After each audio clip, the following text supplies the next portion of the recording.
Invitees from all places. Good morning to you. First of all, I appreciate West Angelia and PP team for conducting this Azadi Ka Amrit Mahotsav and making this function a noble cause. So आज का मेरा presentation है Central Electricity Authority 2010 और DGMS circulars related to electrical. So इसमें आप लोगों को तो इसमें कुछ ideas तो रहेगा ही है. So I just wanted to throw some light through this presentation. So without much introduction, I will be precise and directly go to the subject matter. So CA 2010 में अपना इलेक्ट्रिसिटी रेगुलेशंस 2010 में जो latest frame हुआ है उसके बाद उसमें addition एक बार 2015 में हुआ था और 2015 में इलेक्ट्रिकल सेफ्टी ऑफिसर का जो रिक्वायरमेंट का हुआ था और 2018 में इलेक्ट्रिक व्हीकल्स चार्जिंग के बारे में हुआ था और 2020 में सारी रेगुलेशन से ड्राफ्ट बन के अभी है वो अमेंड होने का है और डीजीएमएस ने नेसेसिटी का हिसाब से बीच में सर्कुलर्स निकालता रहा. उसके बारे में भी आपको कुछ बताना चाहूँगा. उसमें 2014 में केबल्स को लेके पावर केबल और ट्रेलिंग केबल का लेके एक सर्कुलर निकला था और 2017 में लोडो को लेके एक सर्कुलर निकला था और 2020 में लाइटनिंग प्रोटेक्शन यानी बिजली गिरना से प्रोटेक्ट करना उसके बारे में भी एक सर्कुलर निकला था. ये मैं ये प्रेजेंटेशन में कवर करूंगा. CA 2010 में जो regulation number 3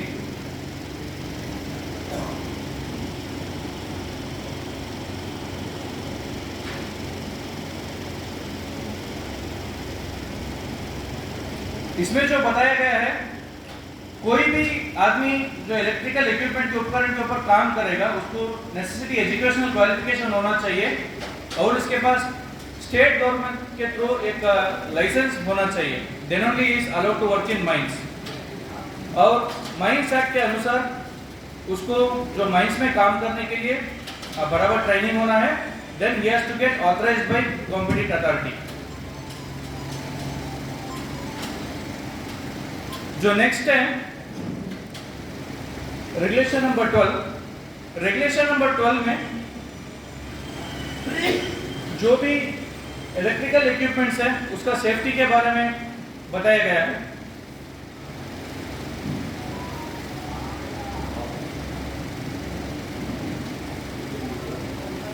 excuse me. Diploma electrical engineering में किया होना चाहिए और उनका 5 साल का एक्सपीरियंस होना रहना चाहिए. और जो नेक्स्ट है जो भी इलेक्ट्रिकल इक्विपमेंट्स हम लोग जो इंस्टॉल कर रहे हैं माइंस पे उसको बराबर कंस्ट्रक्ट करना है और इंस्टॉलेशन के बाद जो प्री कमिश्निंग टेस्ट है उसको पूरा करके हम उसको मेंटेन करना जरूरी है. रेगुलेशन नंबर 18 इसमें जो भी इलेक्ट्रिकल इक्विपमेंट्स में उसमें वोल्टेज का डिफरेंस के अनुसार उसमें हिंदी या इंग्लिश या लोकल लैंग्वेज उसके हिसाब से उसमें उसका जो हजार्ड के बारे में हमको मेंशन करना है. ये जो जनरल प्रैक्टिस है एक स्कल का जो डायग्राम रहेगा उसके साथ डेंजर और वोल्टेज क्या है और सारी जो लोकल का जो लैंग्वेज है और जो जनरल लैंग्वेज है उसमें जो लिखा रहता है और जो भी 650 वोल्ट से ऊपर जो इंस्टॉलेशन है उसमें हमको ऐसा अरेंजमेंट करना जरूरी है विदाउट लैडर या स्पेशल अप्लायंस के बिना हम उसको चढ़ने ना सकें. ये अपने को अरेंजमेंट करना जरूरी है.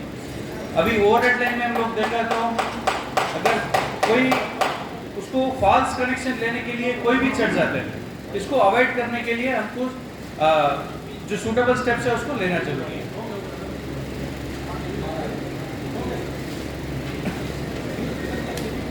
नेक्स्ट जो भी इक्विपमेंट्स हम लोग जो कनेक्ट कर रहे हैं उसको बराबर हमको अर्थिंग करना है। जो अर्थिंग ऐसा एक मीडियम है, एक लो रेसिस्टेंट पाथ है, उसके दौरान कभी भी जो कुछ शॉक रहेगा उस पर्टिकुलर इक्विपमेंट में इजी वे के थ्रू वो अर्थ में कर देगा, इससे क्या आदमी को वो बचा सके। ये है इसमें हमको जो आदमी काम करने का वक्त जो सेफ्टी एंड प्रोटेक्टिव डिवाइसेस हमको यूज करना है वो हमको यूज करना है। For example gloves, rubber shoes, safety belt, ladders, ये पूरा अपने को कॉमन है। बट मेजरिंग इंस्ट्रूमेंट्स हैं, जो इलेक्ट्रिकल इक्विपमेंट्स में जो मेजरिंग इंस्ट्रूमेंट है उसमें जो हाई वोल्टेज में काम किया तो नॉन कॉन्टैक्ट वोल्टेज डिटेक्टर है, डिस्चार्ज रॉड है, एंड सो इक्विपमेंट जो भी रहता है हम उसको प्रॉपर तरीके से यूज करना है। ये अभी जो अपना जो कॉमन वर्किंग प्रैक्टिसेस में कोई जगह में ये मिस है, इसको हमको सुधारना जरूरी है। देखिए इधर मैंने कुछ प्रोटेक्टिव डिवाइसेस का मैं फोटोज दिखाया हूँ। इधर सेफ्टी बेल्ट का देखो तो हमको सिर्फ सेफ्टी बेल्ट यूज नहीं करना है, full body safety harness use करना है, वो भी to contact full body safety harness use करना है हाइट में काम करने के वक्त। हाँ, ये टेस्टिंग ऑफ प्रेजेंस और एब्सेंस ऑफ वोल्टेज, इसमें हमने एक डिवाइस दिखाया गया है। ये एलटी सप्लाई में यूज करने का जो डिवाइस है वो फ्लूक कंपनी का। इसका ये एक स्पेशलिटी ये है, हमको कोई वोल्टेज या कोई प्रॉपर्टी उसको सेलेक्ट करने का कोई ज़रूरत नहीं है, डायरेक्ट ले जाके हम उसमें पावर में लगा सकते हैं। उससे क्या वोल्टेज है क्या नहीं, वो एसी वोल्टेज है, डीसी वोल्टेज है, क्या है, वो सब क्लियर बता देगा। हम इस जैसा प्रोडक्ट को यूज़ करने के लिए ये रेकमेंड इसके लिए कर रहा है, हम कभी भी फील्ड में जो मल्टीमीटर जो यूज़ करते हैं उसमें काफ़ी सारा सेलेक्टर स्विचेस रहेगा। टाइम बिंग में क्या होता है, वो स्विचेस के जो ऊपर जो लिखा हुआ है जो उसका जो सेलेक्टिंग जो प्रॉपर्टीज है वो पूरा मिट जाता है। अगर कोई काम करने के वक्त अगर वो गलत सिलेक्शन करके वो काम करता है उस टाइम में वो डिवाइस भी ब्लास्ट होने का चांस है। सो इसी के लिए हमको सही वाला जो सही टूल से यूज़ करना है। अगर एचटी में देखा तो ये है non contact type voltage detector. Normally अपना फीडर्स में हम लोग उसको पैनल खोलने के बाद उसको विदाउट कॉन्टैक्ट हम चेक कर सकते हैं। लाइंस वगैरह में कभी हम लोग चेरी पिकल या फोर पिकल के ऊपर चढ़ेंगे, उसको एक एक्सटेंडेड रॉड की उससे लेकर उसको हम वोल्टेज है क्या नहीं ये चेक करना है। ये हमको इसी के लिए जरूरी है। जो लॉन्ग ट्रांसमिशन लाइन्स है इसमें कभी हम लोग सब कॉन्ट्रैक्ट जो दे देते हैं या आउटसोर्सिंग किसी को दे देते हैं, ये पूरा फॉलो नहीं होता है।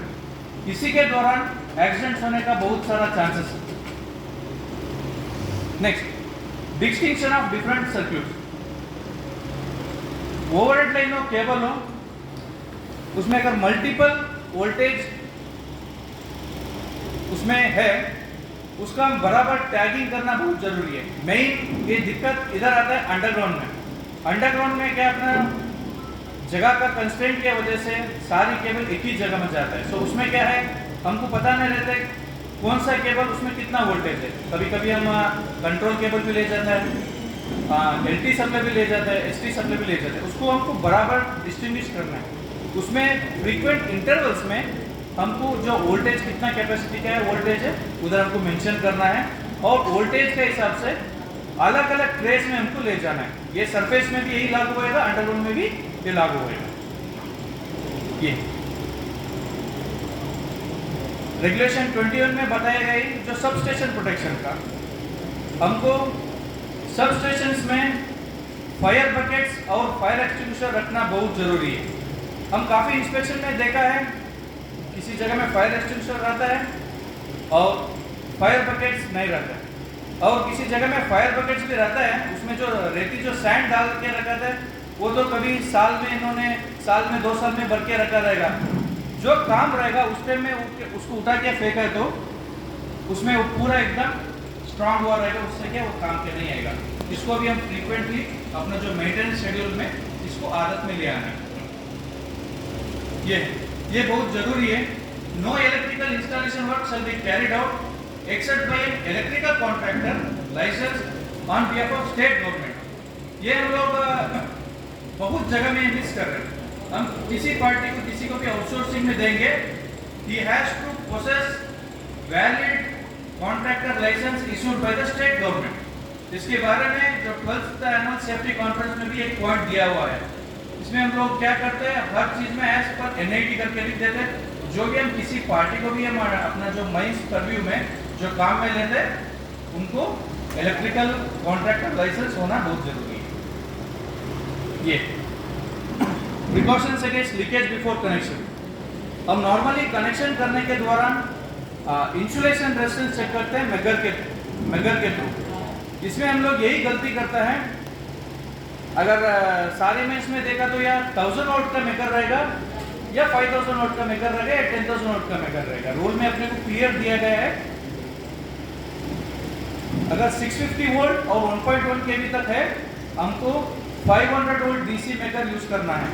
और 650 वोल्ट से जो ऊपर है और 33 केवी तक है, उसमें हमको 2.5 केवी डीसी मेकर यूज करके वो काम करना है। ये नॉर्मली हम लोग क्या करते हैं, 500 वोल्ट की जगह में 1000 वोल्ट यूज करता है, या 2.5 केवी की जगह में 5000 या 10000 यूज करते हैं। इससे क्या होएगा, आपको केबल का इंसुलेशन प्रॉपर्टी से डे बाय डे में डिटेक्ट होते आएगा।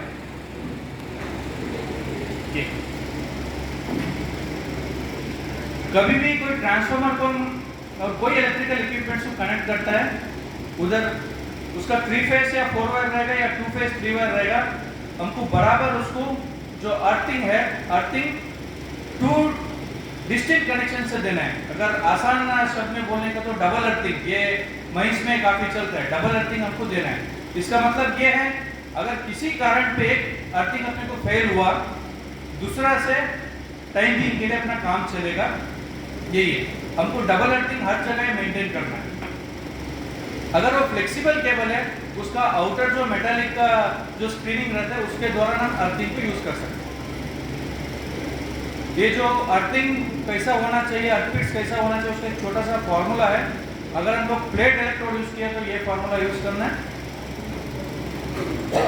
अगर रॉड या पाइप इलेक्ट्रोड है तो फॉर्मूला ये है। अगर हम लोग कोई बड़े सबस्टेशन बना रहे हैं, कोई बड़े इंस्टॉलेशन बना रहे हैं, अंडरग्राउंड के लिए वेंटिलेशन फैन अरेंजमेंट कर रहे हैं, उस टाइम में क्या है, अर्थिंग स्टडी हमको करके करना है। क्योंकि उसमें सारी जो इलेक्ट्रॉनिक इक्विपमेंट्स हैं, उसके दौरान क्रिटिकल इक्विपमेंट्स फेल होने का चांसेस है।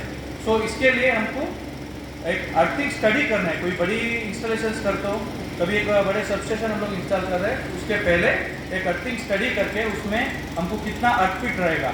अगर वो रॉकी एरिया है, जो जमीन में पत्थर ज़्यादा है, उसमें मल्टीपल अर्थफिट्स रहेगा। अगर उसमें रॉक्स नहीं है और सॉलिड सही है, रेसिस्टिविटी उसका सही है, उसमें कम अर्थफिट रहेगा। उसका एक स्टडी करके हमको करना है। हाँ, ये लोग एक अर्थिंग का तरीका है। मैंने एक मैच नेटवर्क है, ये सिर्फ अपने एक ग्राउंड प्लेट दिया हुआ है और मल्टीपल ग्राउंड कनेक्शन, ये अलग अलग तरीके का ये अर्थिंग कनेक्शन है। नेक्स्ट ये है, सब लोग जानता है, ये वर्ड हमेशा यूज करते हैं, स्टेप पोटेंशियल और टच पोटेंशियल। जो भी इलेक्ट्रिकल इक्विपमेंट्स है, उसकी जो परव्यू में जो भी मेटल पार्ट है, मेटल पार्ट को भी हमको अर्थ करना बहुत जरूरी है। फॉर एग्जांपल, कोई वर्कशॉप है, वर्कशॉप में तो शीट से, जो मेटल शीट से जो लगा हुआ है, उस मेटल शीट को भी हमको अर्थ करना है, या उसका पाइप्स को भी अर्थ करना है। अगर गलती से जो इक्विपमेंट है उसमें कुछ केबल कट के जो मेन जो मोटर का बॉडी में आ गया, उसके दौरान हम लोग जाके उसको टच करेंगे, हमको शॉक लगने का ये चांस है। इसी के लिए जो देखो इस डायग्राम में दिखाया, जो उन्होंने हैंडरेल था, हैंडरेल को भी अर्थ किया है। ये एक सही टेक्निक है। हाँ, ये अपना जो ओपन कास्ट माइंस में बहुत जगह में मिसिंग है। जो भी अपना ओवरहेड लाइन है, ओवरहेड लाइन में एक कंटिन्यूअस अर्थ कंडक्टर उसको साथ में ले जाना है। अगर वो 3 फेज सप्लाई है, साथ में उसका एक कंटिन्यूअस अर्थ कंडक्टर साथ में ले जाना है, और 1-1 किलोमीटर में उसको इंस्टेंट अर्थिंग भी करना जरूरी है। क्योंकि अपना जो ट्रांसमिशन लाइंस अगर माइंस का करीब में तो 4 या 5 किलोमीटर रहता है, और कोई बाहर से लिया तो 10-15 किलोमीटर रहता है, उसमें हमको अर्थिंग कंटिन्यूटी रहना बहुत ज़रूरी है। अगर लंबा लाइन होने से रेसिस्टेंस काफ़ी बढ़ जाने से हमको जो अर्थिंग का जो इम्पोर्टेंस है वो पूरा नहीं होता है। सो इसी के लिए जो भी ओवरहेड लाइन है उसमें कंटिन्यूस अर्थ कंडक्टर होना चाहिए। ये आप लोग सारी सेफ्टी ऑफिसर्स रहेंगे, एजेंट में जीएम रहेंगे, आप लोग भी अपना जो सेफ्टी का जो इंस्पेक्शन है इसको ध्यान रख सकते हैं। और जो भी अपना जो स्ट्रीट क्रॉसिंग या रोड क्रॉसिंग है उधर अपने को एक क्राइडल अरेंजमेंट देना है। उसका उपयोग ये है, कभी भी कुछ लाइन कुछ कट के नीचे गिर गया, जो भी उस एरिया में रहेंगे उनको शॉक लगने का चांस है, टाइम बीइंग के लिए वो जो गार्डिंग है उसको होल्ड कर सके।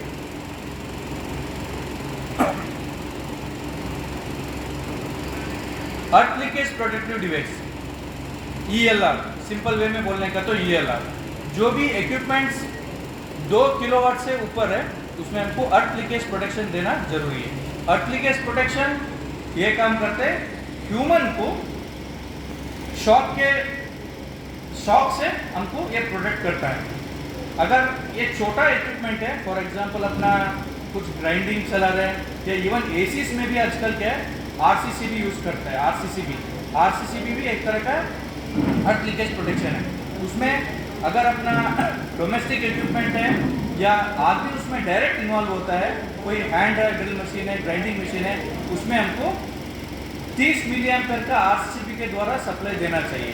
30 मिली एम्पेयर इसी के लिए मेंशन्ड है, अगर गलती से भी आदमी को 30 मिली एम्पेयर के अंदर शॉक लगे वो आदमी उसको झेल सकता है, इसी के लिए 30 मिली एम्पेयर फिक्स्ड है।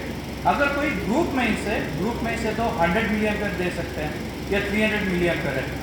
हाँ, इसका मैं ये बताना चाहता हूँ, अंडरग्राउंड में अर्थ लीकेज करंट है उसको लिमिट कर रखा है, वो जो है 750 मिली एम्पेयर। अगर सरफेस में ले तो 50 एम्पेयर, अगर वो 50 एम्पेयर है भी अमेंड होने के बाद अभी 10 एम्पेयर तक अभी आ जाएगा। सो इसी के लिए सब जगह सरफेस में हमको 10 एम्पेयर हमको रेस्ट्रिक्ट करना चाहिए, अंडरग्राउंड में 750 milliampere. Use of electricity at voltage exceeding 650 volt. 650 volt से ऊपर जो भी इक्विपमेंट्स है उसमें हमको क्या प्रोटेक्शन लेना चाहिए वो मैं बताना चाहता हूँ। जो भी ट्रांसफॉर्मर्स है 9000 लीटर से ऊपर उसमें ऑयल है, उसका सूटेबल ड्रेनिंग अरेंजमेंट होना जरूरी है। और साथ में फायर से प्रोटेक्ट करने के लिए उसका प्रोटेक्टिव सिस्टम काम में रखना चाहिए। इजीली एक बोलने का तो 10 MVA एंड अबोव या 2000 लीटर से ज़्यादा रहने वाले जो ट्रांसफॉर्मर्स में सूटेबल फायर फाइटिंग सिस्टम हमको यूज़ करना है। जो मैक्सिमम जगह में high jet water velocity system use करते हैं या nitrogen injection fire suppression system use करते हैं। अगर आप लोग मेरे को थोड़ा टाइम दिया तो मैं कुछ एक एनिमेटेड वीडियो है उसके बारे में वो भी बताना चाहता हूँ, nitrogen injection fire suppression system का ये कैसा काम करता है। कृपया इलेक्ट्रिकल टीम इसको और सेफ्टी टीम कृपया इसको ध्यान दें।